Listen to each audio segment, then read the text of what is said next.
if you're a single person living in your home, we will, and you have different issues, we'll look at issues for a single person versus a family that's living in a home with kids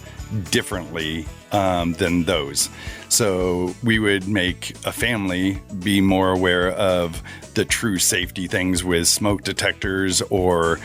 if they're really worried about